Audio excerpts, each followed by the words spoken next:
Now, the latest of my long lifetime of involvement with the Palestinians began when I watched, as you watched, the 27th December massacres unleashed by the State of Israel on the defenseless people of Palestine in the Gaza Strip.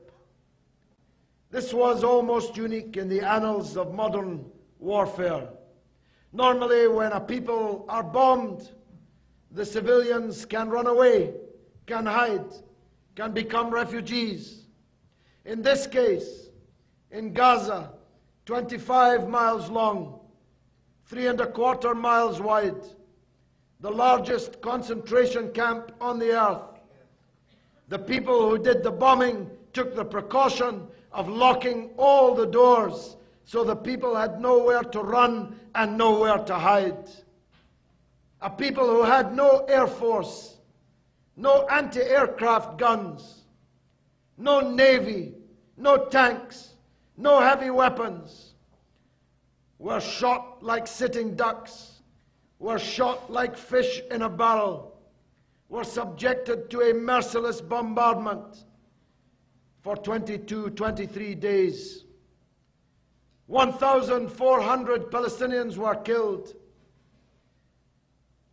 1,400 Palestinians were killed, the vast majority of them women and children. Thousands were maimed and orphaned. Hundreds had to have a limb amputated. Scores had to have 2 limbs amputated. And dozens, believe it or not, had to have 3 limbs amputated. And they don't even have wheelchairs in Gaza to be pushed around. About white phosphorus. We saw the white phosphorus gas being dropped on a civilian population that had been locked up. Imagine something calling itself, though we don't accept it, the Jewish state, dropping gas on civilians, dropping gas on the United Nations in Gaza. We saw the pictures, don't deny it. We saw the pictures of the gas falling on United Nations schools and warehouses, clinics. We saw the United Nations drivers murdered on their way to deliver food and medicine to the victims of this aggression. The United Nations had an inquiry into this series of crimes. They concluded that Israel was guilty of war crimes.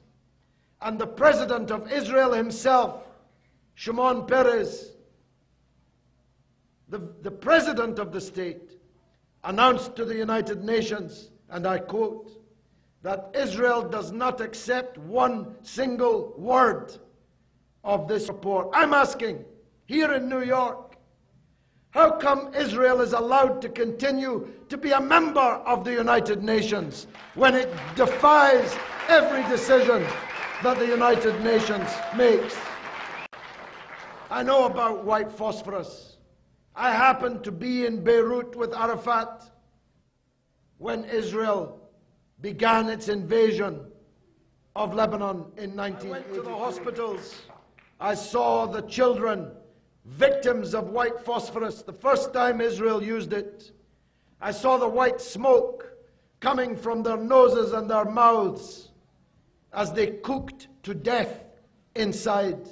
That's what happens when you breathe this white phosphorus. You can't breathe it out until you're dead, until you have baked to death from the inside. We saw that little girl, if we had Al Jazeera, 3 years old, like the little child I had on my knee just a few minutes ago, held up to the camera, her face blackened by flames, having laid out dead for 3 days in Zaytuna on the edge of Gaza City. The cameraman held her up, dead, minus her arm and her leg which had been eaten by the dogs that were roaming the rubble of Gaza in the killing fields of those days. We read the report in the English Guardian of the baby that was found dead, still suckling on the toe of her dead mother. Keep that image in your mind. A dead baby suckling on the toe of her dead mother. The next time you hear some Brooklyn accented barbarian as a spokesman for Israel on television telling you that they're the only democracy in the Middle East. What kind of democracy is it that murders children and gasses civilians, having locked them up for the duration? And we saw the little girl, aged 10, keep that in your mind, standing in the rubble of her house, one of the 61,200 Palestinian houses that were destroyed in 22 days. I don't know how many houses there are in Brooklyn, but just imagine going out tonight and finding 61,200 houses had been destroyed by aerial bombardment.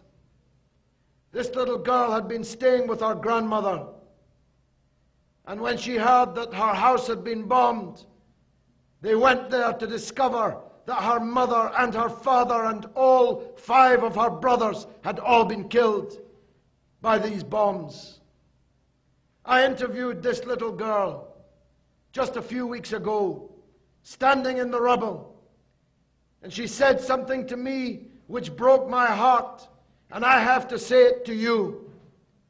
She asked me this: where is this Arab world that they teach us about in school? Where is this Ummah that they teach us about in the mosque? Why did they leave us alone? She said, tears running down her face. Why did they leave us alone to face this? What did we do to deserve this? She repeated it, but a second time to the back of my head, because I could not look upon her face, for I had no answer to the questions that she was asking. But I'll tell you something. I promised her that I would be her father, I would be her brother, and I would find thousands of people who would be her brothers and the brothers of all who had been left alone